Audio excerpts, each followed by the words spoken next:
এরকম ঘন জঙ্গলে একা একা যেতে হয় না, চলো ওইদিকে চলো। কিচ্ছু হবে না, চলো না। না না চলো তো। আর তুমি তো আছো আমার সাথে, তুমি থাকলে কোনোই ভয় নেই। না ওইদিকে যাওয়া যাবে না। তুমি যদি ভয় পাও তাহলে আমি একাই চলে যাচ্ছি, তোমার যেতে হবে না। আচ্ছা বাবা যাচ্ছি, চলো।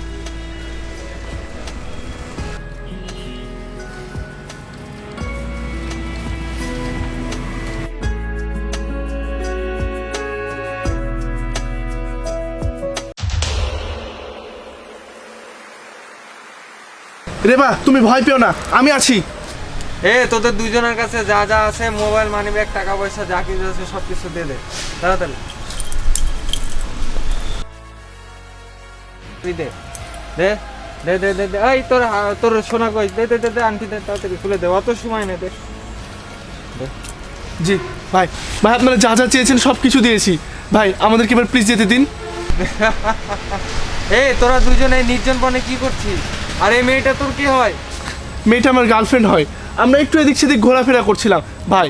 প্লিজ আপনারা যা যা চেয়েছেন সব কিছু দিয়ে দিয়েছি, প্লিজ ভাই আমাদেরকে যেতে দিন, আমাদের কোনো ক্ষতি করেন না। ভালোবাসিস? কেমন ভালোবাসিস? তোদের ভালোবাসা দেখার মতন আমার কাছে সময় নাই। তোদের ভিতর যে কোনো একজনকে মরতে হবে। এবার বল তোরা কে মরবি? ভাই আমি মরবো ভাই, ওর কোনো ক্ষতি করবেন না। না, ওকে মারবেন না, আমাকে মেরে ফেলুন। না তো আমি থাকতে তোমার কোনো ক্ষতি হতে দিব না ভাই, আমাকে মারুন। ও এত ভালোবাসা? তুই তাহলে হাঁটু নিচু করে বস। এই বস।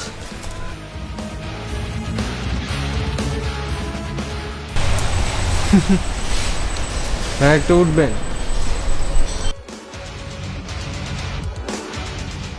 ভাইয়া আপনি আমাকে ক্ষমা করে দিন, আমি হচ্ছে রেবার ফ্রেন্ড। আসলে এটা হচ্ছে একটা সাজানো নাটক ছিল। আপনার সম্পর্কে আমাদের একটা খারাপ ধারণা ছিল দেখে, তাই আমি রেবার সাথে একটা বাজি ধরেছিলাম। তাই রেবার সঙ্গে বাজি ধরেছিলাম আমরা এটা প্রমাণ নেওয়ার জন্য। সেই বাজিতে আপনি আমাকে হারিয়ে দিলেন ভাই। আপনি রেবাকে কতটা যে ভালোবাসেন তা আমি বুঝতে পেরেছি। আসলে রেবার কোনো দোষ নাই, আমি রেবাকে জোর করেছিলাম এই পরীক্ষাটি করার জন্য।